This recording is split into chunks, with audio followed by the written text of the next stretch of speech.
কি বলছো কি? শ্রেয়া লিভার প্রবলেম সলভ করে দিয়েছে? আমি তো আমার কানকে বিশ্বাস করতে পারছি না। আশ্চর্য, বিজনেসে বোঝেটা কি? আর রুদ্রবাবু এত বড় দায়িত্ব ওর হাতে দিলেন কিভাবে, যেখানে কিনা ওর নিজের ছেলে রূপম রয়েছে অফিসে, জামাই রয়েছে, উনি নিজে এতদিনের এক্সপিরিয়েন্স একজন বিজনেসম্যান, আর এদেরকে সবাইকে ছাপিয়ে ওই দুদিনের পুচকে মেয়েটা। তাহলে ভাবো ভাবো একবার যে মেয়েটা কি ডেঞ্জারাস। ব্যাপারটা ভাববার বিষয়। তোমাদের তো কান পর্যন্ত জল না গেলে মাথায় কিছু ঢোকে না। তা তুমি কি যেন বলছিলে প্ল্যান করছো রুদ্রবাবুর সাথে একসাথে ব্যবসা করবে, সেসবের কি হলো? আমার কিন্তু মনে হচ্ছে যে রুদ্রবাবু তোমাকে ফুললি ইগনোর করছে। ইগনোর করছে? আমাকে আমাকে ইগনোর করা অত সহজ নয়। যারা পৃথিবীতে নিজেদের সব থেকে বেশি চালাক মনে করে না, তারা হচ্ছে সব থেকে বেশি বোকা। ভেবেছিলেন উনি তলে তলে ওনার মতো কাজ করে যাবেন আর আমাকে ফাঁকি দেবেন। বড্ড ভুল ভেবেছিলেন। ওনার বাড়ির বিভীষণ এখন আমার হাতের মুঠোয়। ওনার সব খবর, পা থেকে মাথা পর্যন্ত সব খবর আমার বাড়িতে যেচে এসে দিয়ে যায়। আমাকে ফাঁকি দেবে? রুদ্রনাথ মিত্র, আমাকে যে ফাঁকি দেবে সে মানুষ কিন্তু এখনো পৃথিবীতে পা রাখেনি। দুঃসাহসী বলো বা বোকামি বলো, লোকটা কিন্তু কাজ করে চলেছে। তার থেকেও বড় কথা আমার মনে হয় ভদ্রলোক মনে মনে কোন একটা প্ল্যান আঁকছেন। প্ল্যান করুন বা প্ল্যানিং কমিশন, যা ইচ্ছে উনি বসাতে পারেন। আমার হাত থেকে ওনার নিস্তার নেই। কোথায় যাবে, কত দূর যাবে, লাটায় সুতো এখন আমার হাতে। আমার কথা অনুযায়ী না চললে না, ওর ফ্যামিলি, ওর বিজনেস সব আমি শেষ করে দেবো, সব। শ্রেয়াকে আমি বাড়ি থেকে তাড়িয়ে দিতে বলেছিলাম, তার বদলে কি করলো? বিজনেসে ইনভলভ করালো। এবার আমিও দেখবো রুদ্রনাথ মিত্র তুমি কত দূর যেতে পারো। তুমি মনে হচ্ছে একটু ব্যাক ফুটে খেলছো। এখন অব্দি রুদ্রবাবুকে ফোন টোন করলে না, তুমি জানাও যে তুমি সব জানতে পেরেছো। রুদ্রনাথ মিত্র কি ভেবেছে আমি ছেড়ে দেব? আমার নাম প্রমীলা সরকার। আমার হাতে হাত মেলানো অত সহজ নয়। যে হাতে হাত মিলিয়ে উনি বিজনেস ডিল করেছেন, সেই হাত ওনার বংশকুণ্ডলী বদলে দেওয়ার ক্ষমতা রাখে। আমাকে ইগনোর করা। রুদ্রবাবু জানেন না যে সাপ নিয়ে খেলতে গেলে সাপের বিষ দাঁতগুলো আগে ভেঙে দিতে হয়। প্রমীলা সরকারের বিষাক্ত ছোবল যখন খাবে না, মা বলার সময় পাবে না। রুদ্রনাথ মিত্র। শ্রেয়া, সবাই কি সবকিছু পারে বল? তুই যা পারিস আমি কি তা পারবো? মা, নেহাত তুমি বাইরে বেরো না। বাইরে বেরোলে তুমিও পারতে। না, যারা সবসময় বাইরে বেরোয় তাদের পক্ষেও সম্ভব নয়। আজ তুই যেটা করলি, এই যে কারখানায় গেলি, ঝামেলা মেটালি, এটা যে অনেক কাজ জানে তার পক্ষেও কিন্তু করা সম্ভব নয়। তার জন্য দরকার উপস্থিত বুদ্ধি, ধীর স্থির একটা মানসিকতা, যেটা তোর আছে। তুই অসাধ্য সাধন করতে পারবি না। সত্যি মা, জানো তো প্রথম না আমার খুব টেনশন হচ্ছিল। গাড়ি থেকে নামার সময় ভয় হাত পা কাঁপছিল, জানো তো। অবশ্য রূপমকে আমি কিছু বুঝতে দিইনি, কিন্তু লেবারদের সামনে দাঁড়াতেই না সব ভয় কেমন উধাও হয়ে গেল। মনে হচ্ছিল আমার মনের ভেতরে একটা অসীম শক্তি চলে এসেছে। অত কঠিন কথাগুলো আমি কত সহজে বলে ফেললাম, ভাবতেই পারছি না জানো।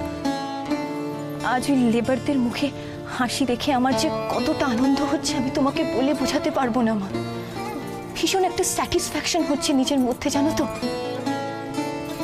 রাধা গোবিন্দ আছেন শ্রেয়া, রাধা গোবিন্দ আছেন। আমি সারাক্ষণ রাধা গোবিন্দর কাছে প্রার্থনা করি তুই আর রূপম সুখী হ, তোরা দুজনে সুখী হ।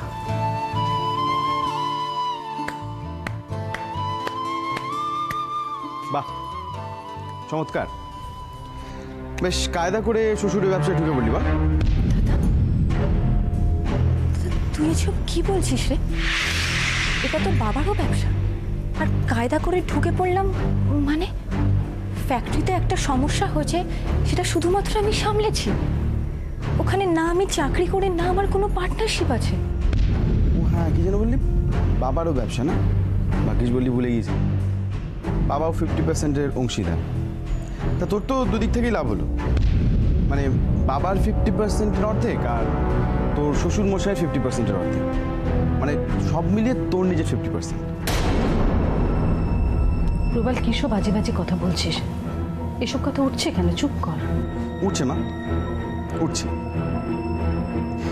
যে ছেলের বাবা চোখ থাকতে অন্ধ, যে ছেলের মা মুখ থাকতে বোবা, তাদের এই কথাগুলো বলতে হয়। আচ্ছা আমাকে একটা কথা বলো তো, না পৃথিবীর কোন আইনে বলে যে ছেলেদেরকে বঞ্চিত করে মেয়েদের পেছনে সব ঢালো? প্রবাল, চুপ করবি? কেন এরকম কথা বলছিস? কি করেছে তোর বাবা? না এখনো করেনি, করার রাস্তাটা তৈরি করে রেখেছে। করে ফেলতে কতক্ষণ বলো? আচ্ছা মা, আমার না মাঝে মাঝে খুব জানতে ইচ্ছে করে, আমি তোমাদের কুড়িয়ে পাওয়া ছেলে নই তো? দাদা, অনেকক্ষণ ধরে মুখে যা আসছে তাই বলে যাচ্ছিস। আমার কিন্তু ধৈর্যের একটা সীমা আছে। তোর আমার ওপর শুধু একটা কারণেই রাখতো, আমি ব্যবসার কাজে নেমেছি আর তুই নামতে পারিসনি। কিন্তু তুই এর মাঝে বাবাকে কেন টানছিস? বাবা তো এসব ব্যাপারে কিচ্ছু জানে না। আর আজ যদি বাবা তোকে ব্যবসায় ইনভলভ না করতে চায়, সেটা নিশ্চয়ই পরিবারের সম্মান ভেবেই। রূপমের বাবা আমাদের বিপদে আপদে সবসময় হেল্প করেছে, সবসময় আমাদের পাশে থেকেছে। এবার যদি বাবা ওই মানুষটাকে গিয়ে তোর কথা বলে, তাহলে তো বাবা নিজেই ছোট হয়ে যাবে রে। বাহ, চমৎকার হিসেব, তাই না? রুদ্র আঙ্কেল 50%-এর মালিক হয়ে তার ছেলে, ছেলের বউ, জামাই সবাইকে ব্যবসায় ঢুকিয়ে দিতে পারে।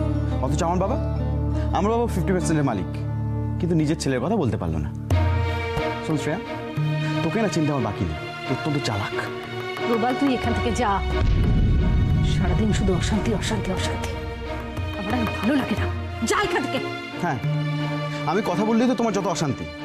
ঠিক আছে, থাকো থাকো তুমি তোমার মেয়েকে নিয়ে, আমি চললাম।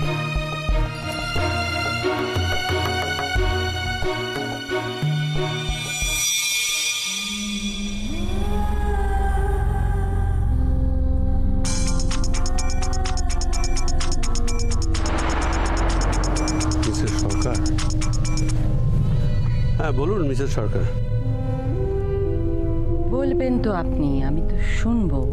আমি বলবো মানে? সে কি, আপনি বুঝতে পারছেন না আমি কি বলতে চাইছি? এনিওয়ে, আপনার অফিসের খবর টবর কি? আমরা এই অফিসটা নিয়ে একটু ডিস্টার্ব আছি। ওই বড় ইন্ডাস্ট্রি হলে যা হয়, লেবার প্রবলেম চলছে আর কি। ও মিস্টার মিত্র, এই খবরগুলো তো ঠোঙা হয়ে গেছে, পুরনো হয়ে গেছে। আমি নিশ্চয়ই এই খবরগুলো জানার জন্য আপনাকে ফোন করিনি। তাহলে আর কি জানতে চাইছেন বলুন মিসেস সরকার। মাই গড, আপনি সত্যি বুঝতে পারছেন না। আচ্ছা, ছোটবেলায় আপনি নামতা পড়েছেন? নামতা, আই মিন টেবল। কেন বলুন তো? জানেন তো, নামতাটা না মানুষ পাখি পড়ার মতো করে পড়ে, সব ভুলে যায়, কিন্তু নামতাটা ভুলে না। আমি তো দেখছি আপনি সব ভুলে গেছেন। মানে ওই যে আমাদের পিকনিকে যেসব কথাটা তো হয়েছিল, সেগুলো সব ভুলে গেছেন। পিকনিকের সমস্ত কথা আমার মনে আছে মিসেস সরকার, আমি কিচ্ছু ভুলিনি। সত্যি ভুলেননি? তাহলে এসব আপনি কি করছেন? আপনি আমাকে কথা দিয়েছিলেন যে যেভাবে হোক আপনি শ্রেয়াকে বাড়ি থেকে বের করে দেবেন, কিন্তু তার বদলে আপনি কি করলেন? শ্রেয়াকে অফিসে পাঠালেন গন্ডগোল মেটাতে। আমি বুঝতে পারছি না রুদ্রবাবু, আপনি ঠিক কি করতে চাইছেন? বিশেষ করুন মিসেস সরকার, আমি শ্রেয়াকে পাঠাইনি, শ্রেয়া নিজে থেকেই ওখানে চলে গেছে। আচ্ছা, তো আপনি তখন কি করছিলেন বাড়িতে বসে বসে? কি করছিলেন? আপনি শ্রেয়াকে আটকাতে পারলেন না? শুনুন মিসেস সরকার, আপনি উত্তেজিত হবেন না। আমি শ্রেয়াকে অনেকবার বারণ করেছিলাম। বাস রুদ্রবাবু, এখন নিশ্চয়ই এই কথাটা আবার আপনি আমায় বলবেন না যে আমি তো আটকানোর চেষ্টা করেছিলাম, শ্রেয়া আমার কথা শোনেনি। প্লিজ, আপনি না আমার সঙ্গে কথার জাগলিং করবেন না। আপনি যদি 3টে বল নিয়ে জাগলিং করতে পারেন, আমি 6টা বল নিয়ে জাগলিং করতে পারি। ভুলবেন না এটা। কি বলবো বলুন? বিশ্বাস করা না করা সেটা তো সম্পূর্ণ আপনার ব্যাপার। বিশ্বাস তো কথা শুনে হয় না, কাজ দেখে হয়, তাই না? আপনি বিশ্বাস করার মতো কাজ করুন এবার। আপনি আগে শ্রেয়াকে বাড়ি থেকে বের করুন, তবে তো আপনার কথা আমি বিশ্বাস করব। শ্রেয়াকে বাড়ি থেকে বার করানোর জন্য মিনিমাম একটু সময়, একটু সুযোগ তো আমার দরকার। সেইটুকু অন্তত আমাকে দিন মিসেস সরকার। দেখুন, সময় সুযোগ কিন্তু আপনা থেকে হাতে আসে না। আপনি যেভাবে চলছেন তাতে এই জন্মে নয়, পরের জন্মে আপনি এই কাজটা করতে পারবেন, বুঝেছেন? আপনি শ্রেয়াকে বাড়ি থেকে বের করার জন্য যা যা স্টেপ নিয়ে সেগুলো নিতে শুরু করুন। শ্রেয়াকে বাড়ি থেকে বের করুন। যদি তা না করেন তাহলে কিন্তু আমি খুব তাড়াতাড়ি হাতে হাঁড়ি ভেঙে দেবো, সবাই সব কথা জানতে পারবে, মনে রাখবেন।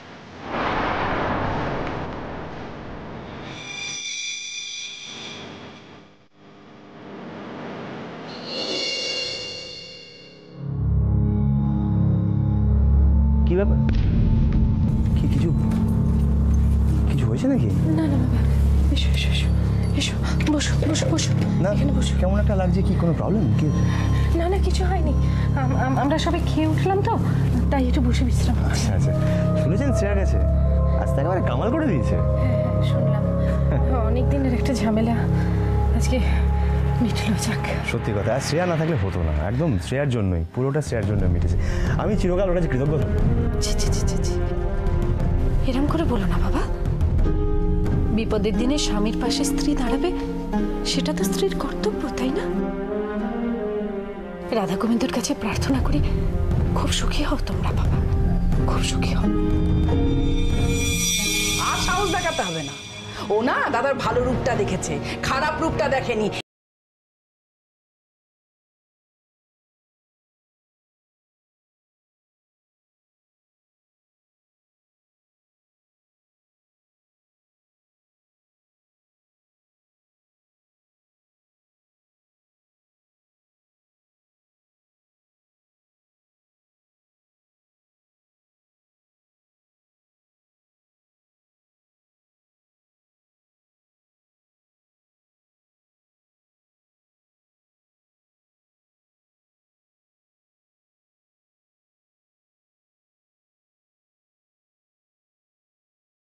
না, এই যে বলছো প্রতিবাদ করবে, কোন পার্টি? কি ব্যাপার বলো? তোমরা সবাই এরকম ম্রিয়মান হয়ে রয়েছো কেন? আরে আমি তো ভাবলাম আমি এসে পৌঁছবো, তোমরা হই হই করবে, তা নয়। তোমরা কেমন কিছু মানে কি, কোনো খারাপ খবরটা বল নাকি? না তো। না তাহলে? আরে আজকে একটা আনন্দের দিন, আজকে আমরা চলো হই হই করি, সেলিব্রেট করি, আমরা বাইরে কোথাও গিয়ে খাই। কি শ্রেয়া, কোথায় যাবে? কোথায় আর কি? Park street? কি হলো, উঠে পড়ছো কেন? ও আচ্ছা, ও তোমরা আচ্ছা ঠিক আছে, আমরা বাইরে খাবো না, বাড়িতে খাবো। ঠিক আছে, অন্তত আমরা শ্রেয়ার জন্য একটা চিয়ার্স তো বলি। কার জন্য চেয়ার আপ করবে? শ্রেয়ার জন্য? শ্রেয়া আজ যা করেছে, লজ্জায় আমার মাথা কাটা গেছে।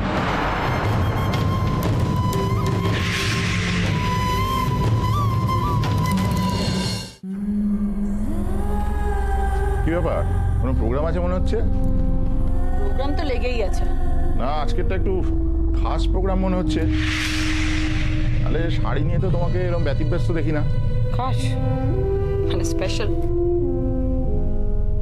হ্যাঁ, তা একটু খাস মানে স্পেশাল প্রোগ্রাম তো বটেই। তা তোমার খাস প্রোগ্রামের জন্য কোন স্পেশাল শাড়িটাকে খুঁজছো? লাস্ট টাইম উড়িষ্যা থেকে যেটা নিয়ে এসেছিলাম সেটা? না না, ওসব উড়িষ্যা অন্ধ্রপ্রদেশ দিয়ে হবে না, বাংলার শাড়ি চাই। কোথায় যে গেল না লালপাড় গরদটা? লালপাড় গরদ? তার মানে তো পুজো আচ্চার ব্যাপার। কি ব্যাপার বলো তো, পুজো আচ্চা নিয়ে তো তোমাকে মাথা ঘামাতে দেখি না। কোথাও নিমন্ত্রণ আছে নাকি? এত কথা কেন বলে বলো তো? যেটা করছে জাস্ট দেখে যাও। ওহো, রুদ্রবাবুর কেসটা তো শোনা হলো না। তা আত্মপক্ষ সমর্থনে আলটিমেটলি কি যুক্তি দিলেন? যুক্তি? যুক্তি দেবেন কি করে? মুখ থেকে তো কথাই বেরোচ্ছিল না। যা ডোজ দিয়েছি না, কয়েকদিন একেবারে ঘুরে থাকবেন। তাহলে ওষুধের কাজ হয়েছে বলছো? ওষুধ ওষুধের মতো কাজ করবে, আমাকে তো চুপ করে বসে থাকলে হবে না। আমাকে ওই ইনিশিয়েটিভ নিতে হবে। ঠিক কেন? তুমি লেবার দিতে যাবে কেন? তুমি যে মাথা কাটাচ্ছ দ্যাটস না। No, not enough. একটু পিছি। লেবার না দিলে চোরের ওপর বাটপাড়িটা আমি করবো কি করে? চোরের ওপর বাটপাড়ি? তার মানে তুমি রুদ্রবাবুকে চোর বলছো আর নিজেকে বাটপার? এই তো মাথাটা খুলেছে দেখছি। আচ্ছা, তোমাকে আমি একটা কথা বলি। এখন কাজের এত প্রেশার রয়েছে তোমার মাথার ওপর, সেখানে তুমি এই সমস্ত লালপাড় শাড়ি, পুজো আচ্ছা এই সমস্ত নিয়ে মারছ কেন? তোমাকে আগে তো আমি কখনো এই ধরনের হুইমজিক্যাল স্টেপস ফেলতে দেখিনি। ডোন্ট ফরগেট, আমার নাম কিন্তু প্রমীলা সরকার। হ্যাঁ ঠিক আছে, কিন্তু লাল পেটে শাড়ির সাথে তোমার ফিউচার প্ল্যানিং এর কি সম্পর্ক সেটা তো আমি বুঝতে পারছি না, আমার মাথায় ঢুকছে না। যেটা মাথায় ঢুকছে না সেটা ছেড়ে দাও না। সবকিছু সবার মাথায় ঢুকতে হবে তার তো কোনো মানে নেই। মাথায় ঢুকছে না। নারীর কাছে শাড়ির যে কি মাহাত্ম্য সেটা আজই ভালো করে বোঝা যাবে। হ্যাঁ আমি বলছি, আমি। এরপরেও আবার জিজ্ঞেস করছো যে বাবা আপনি বলছেন? আমাকে প্রশ্ন করার আগে তুমি নিজেকে প্রশ্ন করে দেখো। তুমি একজন বুদ্ধিমতী শিক্ষিতা মহিলা, তোমার মনে হয়নি যে কাজটা অত্যন্ত অন্যায় করেছ? বাবা, বাবা আমি চুপ! একটা কথা বলো না, তোমার মুখ থেকে কোনো কথা আমি শুনতে চাই না। আমি ভাবতেও পারি না তুমি আমার সঙ্গে এরকম করতে পারো। রূপম কোনোদিন আমাকে লুকিয়ে কিছু করার সাহস পায়নি, আর তুমি আমাকে লুকিয়ে আমার চোখে ফাঁকি দিয়ে বাড়ি থেকে বেরিয়ে গেলে। আমার কথা তো তখন তোমার বড্ড তেতো লেগেছিল দাদা, আমাকে পাত্তাই দাও। এখন টের পাচ্ছ তো কাকে তুমি মাথায় করে নিয়ে নাচছিলে? না না শ্রেয়া, এ তুমি ভারী অন্যায় করেছো। আমার শ্বশুরমশাই যতদিন বেঁচে ছিলেন ঘোমটা ছাড়া তো ওনার কাছে যেতামই না। কি লজ্জাই না পেতাম। তোমরা আজকালকার মেয়ে শ্বশুর শাশুড়িকে বাবা মায়ের মতো মনে করো, তাহলে এত অসম্মান? না না না না না। বাবা, তোমার শ্বশুরের কি ভাগ্য গো, তোমাকে ঘুমটা দেওয়া অবস্থায় দেখেছে। কি বলেন দিদি? হ্যাঁ হ্যাঁ হ্যাঁ, ঠিকই তো বলেছেন, ঠিকই বলেছেন। এখনই তো আমার শাশুড়িকে দেখলে আমি ভয়ে ঠকঠক করে কাঁপি, ঠকঠক করে। থাক পুরবি থাক। আমি নিজেকে এই বলে সান্ত্বনা দেবো যে আমি মানুষ চিনতে ভুল করেছিলাম। তোমাকে আমি যে আসনটা দিয়েছিলাম সেই আসনটা তুমি। বাবা, বাবা আপনি প্লিজ এভাবে বলবেন না। দেখো বাবা, আমার খুব কষ্ট হচ্ছে। আমি মানছি সত্যি আপনাকে না জানিয়ে আমার বেরোনোটা উচিত হয়নি। বাবা প্লিজ আপনি আমাকে ক্ষমা করে দিন। আমি জানি এই সময় আমার কথা শোনার মতন মানসিকতা আপনার নেই বাবা, প্লিজ। কিন্তু আপনি বিশ্বাস করুন, আমি যদি না যেতাম ওই লেবারগুলো আমার জন্য অপেক্ষা করছিল। ওরা আজকে অনেক বড় ক্ষতি হয়ে যেত বাবা, অনেক বড় সমস্যা হয়ে যেত আমি যদি না যেতাম। আপনি প্লিজ বিশ্বাস করুন আমার কথা। মুখেই মারি তংজক।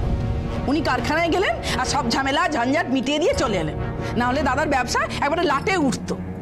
বৌদিও মরতে এই সময় বাপের বাড়ি গেল। এখানে থেকে দেখা উচিত ছিল।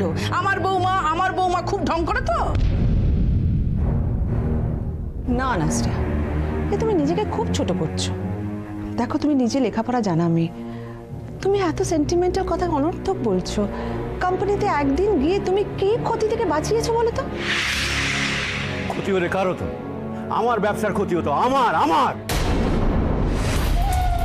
আমি রুদ্রনাথ মিত্র, জীবনে এরকম প্রবলেম আমি অনেক ফেস করেছি। একটা লেবার ক্লাস লোক আমাকে হুমকি দিচ্ছে, দরকার হলে এই ফ্যাক্টরি আমি অন্য স্টেটে নিয়ে চলে যেতাম। তার জন্য তোমাকে এত মাথা ঘামাতে, এত কথা বলতে কে বলেছে?